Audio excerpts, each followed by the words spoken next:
հիմա ես ինչ պիտի ասեմ այսքանից հետո անկեղծ ասած չգիտեմ, բայց պիտի մնում է դա ասել, որովհետև լավ սկսեմ սկզբից, որ չմոռանամ, նախ ես էլ ինպես շատ երիտասարդներ էլ, ովքեր զբաղվում են գրականությամբ, սիրում են արվեստը, չգիտեմ, մտածում են, երբեմն մի պարզ ու տարօրինակ պատճառով չեն կարողանում իրենց գաղափարները իրականացնել, իրագործել, ասենք, պարզ ու տարօրինակ պատճառը դա ֆինանսների սղությունն է։ Եվ ես այդ առիթով ուզում եմ շնորհակալություն հայտնել Բադալյան եղբայրներին, Վիգեն եւ Վահե Բադալյաններին, ովքեր աջակցեցին, որպեսզի այս գիրքը լույս տեսնի։ Ես ուզում եմ շնորհակալություն հայտնել Նռանե հրատարակչությանը, որը հրաշալի ելույթ ունեցավ եւ ամեն ինչ ասեց, նաեւ ուզում եի նշել, որ գիրքը ոչ թե պարզապես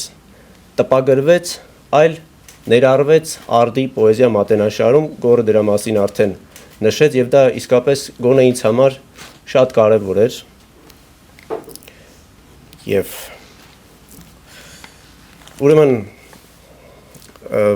ժամանակներ առաջ կարդում էի Մացուո Բասյոյի ճանապարհորդական գրառումներ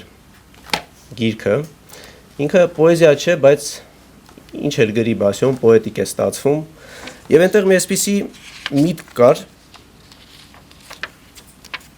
ասում է, երբ այն ինչ տեսնում ես ծաղիկներ չեն, դու ոչնչով չես տարբերվում կոպիտ բարբարոսից, երբ մտքումդ ծաղիկներ չկան, դու նման ես վայրի կենթանուն։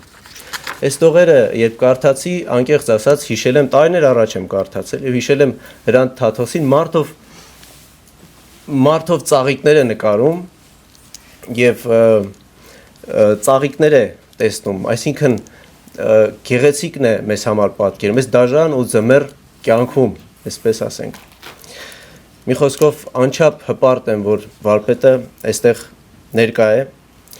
Շնորհակալությունների, ասում եմ, մոռանալու եմ ամեն ինչ, ինչ որ ասեմ, հա, շնորհակալ եմ իմ ուսուցիչներին, ես ունեցել եմ ուսուցիչներ եւ դրանով անչափ հպարտ եմ, իմ ուսուցիչը Աշոտ Հախինյանն էր, բեմադրիչ եւ ասմունքող, ում շնորհիվ ես սիրել եմ պոեզիան, սիրել եմ թատրոնը եւ իր ջանքերի շնորհիվ ինքը մեծապես ազդել է, որպեսզի ձևավորվի իմ գրական ճաշակը։ Շնորհակալ եմ Սամվել Խալաթյանին, դրամատուրգ, երգիծաբան, ով իր պարզ, բայց շատ կարևոր եւ շատ մարդկային խորհուրդներով ինձ ճանապարհ ցույց տվեց։ Ինքը կարող էր տարօրինակ խորհուրդներ անգամ տալ, ասենք, վերցրու մի բան, ասում էր, եւ երկար նայիր, չգիտեմ, այսպիսի տարօրինակ բաներ ասում, եւ մի միտք կծնվի, եւ իսկապես գործուն, այսպես ասած, խորհուրդներ էին դրանք, կամ 7 օր կարդա 3 օր գրի եւ տեսնում ես որ աշխատում են բոլոր այդ խորհուրդները։ Մի խոսքով ես իրենք հավերժի ճամփորդներ են երկուսն էլ։ Ես իրենց երբեք չեմ մոռանա եւ իմ սրտում կապրեն։ Շնորհակալ եմ Իսահակյանի գրադարանին, ձեզ Տիկին Ռոզաննա, ձեզ Տիկին Սամվելյան, բոլորիդ շնորհակալ եմ անչափ։ Ընտանիքիս եմ շնորհակալ ձեզ ներկաներիդ, ընթերցողներին, հարազատներ եք, դուք բոլորդ ինձ այստեղ հարազատներ եք եւ այսօր ես իսկապես չգիտեմ ինչ ասեմ, երբեք այսպես չեմ լարվում, այսօր լարված եմ, որովհետեւ նախ ինձ դուր է գալիս, որ իմ այդ բառը ասեմ, էլի մենք էլ երիտասարդ ենք, երիտասարդ ընկերները խոսեցին գրականության մասին, ես շատ էի ուզում, որ այսօրը գար, որովհետեւ ավակները խոսել կարող են, բայց երբ որ երիտասարդն է խոսում եւ քո ընկերը ես էլ իրենց եմ այդպես գնահատում ու սիրում եւ հպարտ եմ, որ Դավիթն ու Գորը այսօր խոսեցին իմ գրքի մասին։